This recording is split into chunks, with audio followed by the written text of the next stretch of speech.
Untuk tahun ajaran baru ini kita akan memulai pembelajaran daring. Jadi sesuai dengan kondisi negara di dunia bahwa kita sedang menghadapi pandemi. Oleh sebab itu, maka kita harus belajar dan mengajar secara daring atau dalam jaringan. Maka pada pertemuan pertama ini kita akan mempersiapkan materi pembelajaran kita supaya kita dapat belajar secara online. Jadi kepada anak didik kami, walaupun dalam keadaan seperti ini, saya harap tetap semangat belajar dan tidak lupa tetap mengucap syukur. Baik, untuk pembukaan tahun ajaran baru ini terlebih dahulu saya memperkenalkan diri saya. Nama saya Reinhard Hariman Pasaribu yang membawakan mata pelajaran matematika wajib. Maka untuk itu semuanya harus dipersiapkan dengan baik. Maka pada pertemuan ini, pertemuan pertama, Bapak membawakan materi kesebangunan. Bicara mengenai kesebangunan, kita harus mengerti dulu apa-apa saja yang harus diperhatikan dalam mempelajari kesebangunan. Oke, sebagai materi prasyarat untuk mengetahui materi kesebangunan, kita harus mengerti dulu yang dimaksud dengan trigonometri, karena ini dasarnya dalam penerapan kesebangunan dan kongruensi. Yang pertama kita harus mengerti dulu perbandingan trigonometri pada sudut-sudut, kemudian fungsi trigonometri, serta rumus-rumus segitiga. Rumus segitiga itu apa yang dimaksud dengan aturan sinus dan aturan kosinus. Sehingga nantinya pemakaian ini semua yang kita bicarakan tadi dalam trigonometri itu dipakai dalam penerapannya trigonometri ke dalam kesebangunan dan kongruensi. Apa yang dimaksud dengan kesebangunan?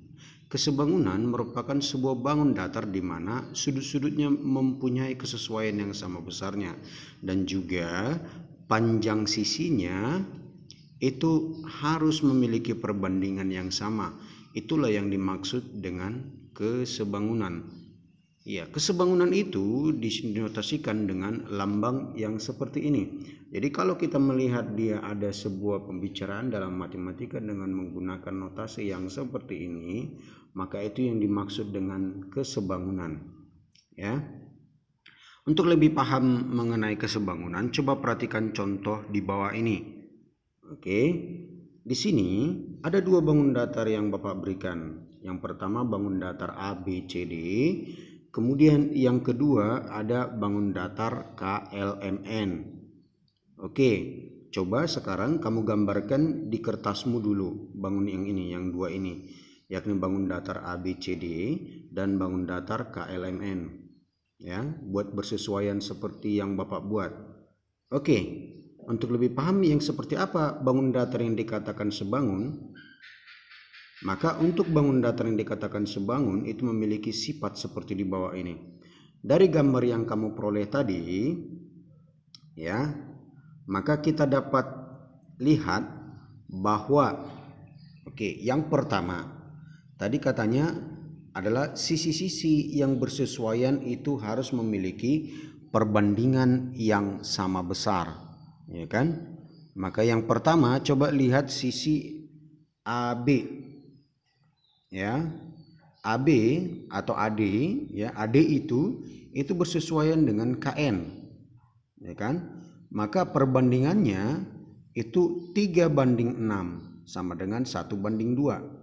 Oke, kemudian coba lihat dulu sisi AB dan KL, itu juga memiliki perbandingan 1:2. Oke, maka yang pertama tadi kalau dikatakan dia sisi yang bersesuaian seperti yang Bapak buat tadi dalam gambar, maka ini harus memenuhi kriteria yang sama. Di sini kamu perhatikan perbandingan yang pertama itu 1:2. Perbandingan yang kedua itu 1:2. Perbandingan yang ketiga juga 1:2. Perbandingan yang keempat 1:2.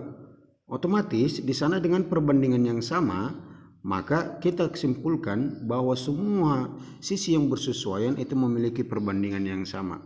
Oke, syarat pertama sudah terpenuhi. Kemudian syarat yang kedua dikatakan sebangun, yakni sudut-sudut yang bersesuaian itu sama. Dari gambar yang kamu lihat, dari gambar yang Bapak berikan, maka yang pertama ini sudut A sama dengan sudut K. Ya.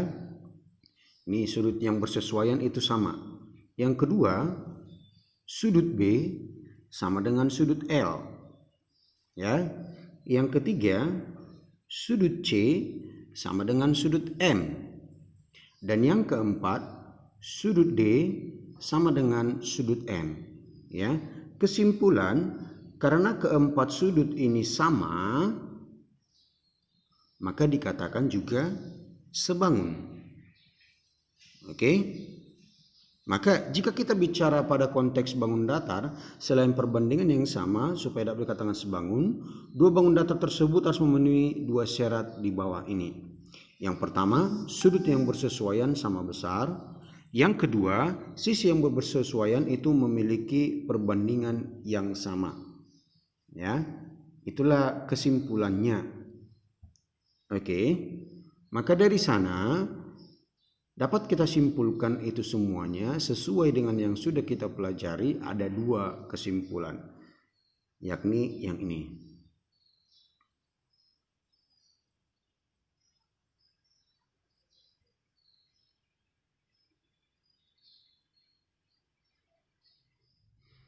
Sekian pertemuan kita pada pagi hari ini mengenai kesebangunan. Maka untuk itu, sebelum saya tutup pembelajaran kita mengenai kesebangunan, apa yang dimaksud dengan kesebangunan? Oke, kita berikan kesimpulannya.